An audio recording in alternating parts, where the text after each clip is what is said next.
2 વર્ષ પહેલા રૂપિયા કમાવાની ઘેલછામાં વાહન ચોરી કરતા આરોપીને ચોરીની મોટરસાયકલ સાથે ઝડપી પાડતી સુરત શહેર ક્રાઇમ બ્રાન્ચ। સુરત શહેર પોલીસ કમિશનર અધિક પોલીસ કમિશનર ક્રાઇમ નાઓએ સુરત શહેરમાં શરીર અને મિલકત સંબંધી ગુનાઓ બનતા અટકાવવા બનેલ ગુનાઓ શોધી કાઢવા કરેલ સૂચના અનુસંધાને નાયબ police commissioner crime police inspector crime branch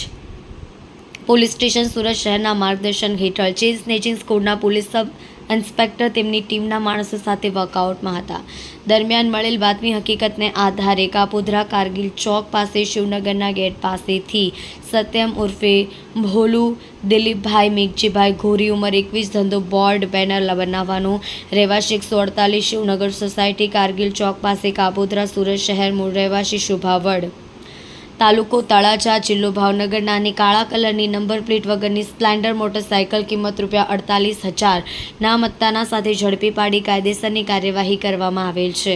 મજકૂરની પૂછપરછમાં આજથી 2 વર્ષ પહેલા મિત્ર દીપેશ ઉર્ફે ડીકે સાથે હીરાની મજૂરીનું કામ કરતો આવેલ, જેમાં સારા એવા રૂપિયાની ઉપજ ન થતાં પોતે તથા દીપેશ ઉર્ફે ડીકે નાઓએ ભેગા મળી રૂપિયા કમાવાની ઘેલછામાં મોટરસાયકલની ચોરી કરી વેચાણ કરી રૂપિયા કમાવાનું તેમ નક્કી કરી મિત્ર દીપેશ ઉર્ફે ડીકેનો સરથાણા વિસ્તારમાંથી કોઈક જગ્યાએથી મોટરસાયકલની ચોરી કરી લઈ આવી પોતાને વેચાણ કરવા માટે આપી જતા તેની નંબર પ્લેટ કાઢી ગ્રાહકોની શોધખોળ કરતા કોઈ ગ્રાહક ન મળતા ચોરીની મોટરસાયકલ આજ દિન પોતે ઉપયોગ કરતો આવેલ હોવાની હકીકત જણાવતા પોકેટ કોપના માધ્યમથી વણ શોધાયેલ વાહન ચોરીના ગુનાનો ભેદ ઉકેલી કાઢવામાં આવ્યો છે।